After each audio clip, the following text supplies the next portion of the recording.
শিশিরের রাতের ডাক। গ্রামের নামটা ছিল শ্যামপুর। বেশ নিরিবিলি আর ছোট্ট একটা গ্রাম। গ্রামের পাশ দিয়ে বয়ে যাওয়া নদীর ধারে বড় একটা বটগাছ। গ্রামের লোকজন বলে ওই গাছের নিচে রাত হলে অদ্ভুত ঘটনা ঘটে। আর সবকিছু ঘিরে শুরু হয় শিশুদের নিখোঁজের ঘটনা। শীতের দিনে শিশির পড়ার রাতে এই গাছের নিচ থেকে ভেসে আসে কারো কান্না, আবার কখনো শিশুর হাসির শব্দ। গ্রামের এক কিশোর, রবি, এসব ভূত প্রেতের গল্পে বিশ্বাস করত না।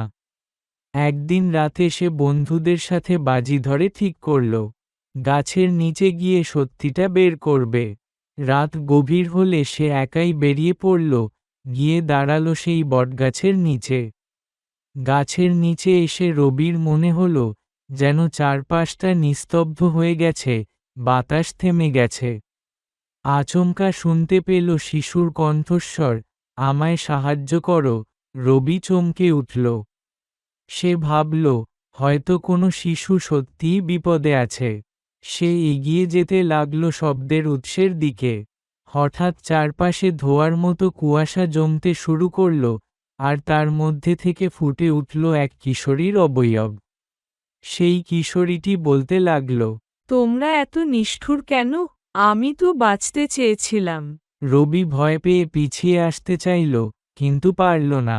গাছের নিচে সেই কিশোরী একসময় গ্রামের লোকদের দ্বারা অপমানিত হয়ে মারা গিয়েছিল।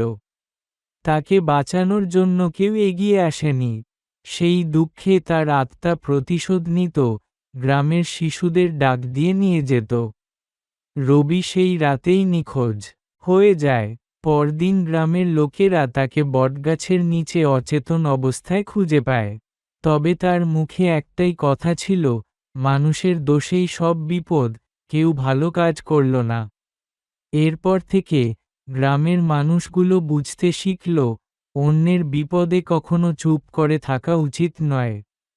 তাদের সবার সম্মিলিত প্রচেষ্টায় শেষমেশ সেই কিশোরীর আত্মাকে শান্তি দেওয়া হলো।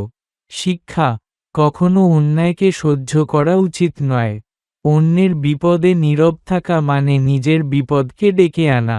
তো বন্ধুরা, এই রকম মজার গল্প পেতে আমার এই চ্যানেল তা সাবস্ক্রাইব করি, বেল আইকন তা প্রেস করে দাও। আজকের মতো টাটা, কালকে আবার দেখা হবে।